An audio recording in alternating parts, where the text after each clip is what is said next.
at Obumunri, Enugwu-Ukwu during the community's 2017 agricultural exhibition said farming is capable of sustaining the people. Mr. Mbanefo, who was visibly impressed with the agricultural revolution in the community, noted that it is in line with the agricultural blueprints of the present state government under the watch of Governor Willie Obiano, called on the people to explore the many benefits that abound in agriculture. The Agri Commissioner, who observed with keen interest the varieties of livestock in display during exhibition as well as Enugwu-Ukwu rice, stated that one of the mandates of the state government is to develop the local breeds of cows, goats, fowls, rice, among others, to stop over-dependent on the imported varieties.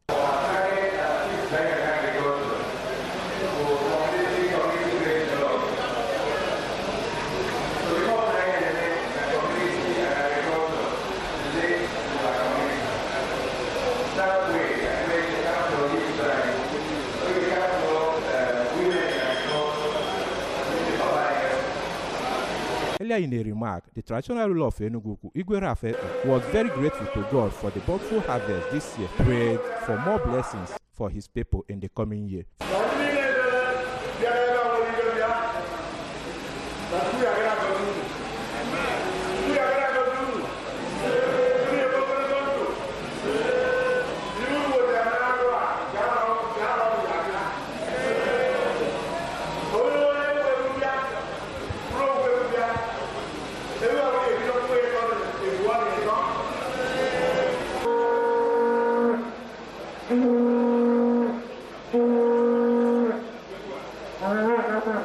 For the member representing Njikọka, Dunukofia, and Ọcha Federal Constituency, Chief Ferdinand Ozienwankwo, Enugwu-Ukwu is blessed with fertile land for agriculture and promised to contribute his quota to ensure sufficient food for his people through encouraging agriculture. And I believe that we want to do is to encourage farmers, because our land is fertile. It's something that if you don't even put manure or fertilizer, it's grown naturally.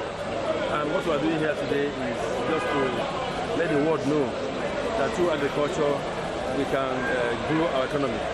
Some of the farmers, Mr. Peter Okafo, who harvested rice, Mr. Ikechukwu Okonkwo, who came with the biggest yam, and Mrs. Caroline Anwunobi with the biggest cassava, took turn to explain why their harvest was extraordinary, however solicited the help of the government in terms of grant or farm inputs. The event had in attendance the MD/CEO of the ABS, Nze Uche Nwora, who hails from the community, over 7 traditional rulers from within and outside the state, the community cabinet chiefs, business mongoose, politicians, women and youths, among others. From Enugwu-Ukwu in Njikọka local government area, I am Ifeanyi Nwosu, reporting for ABS News.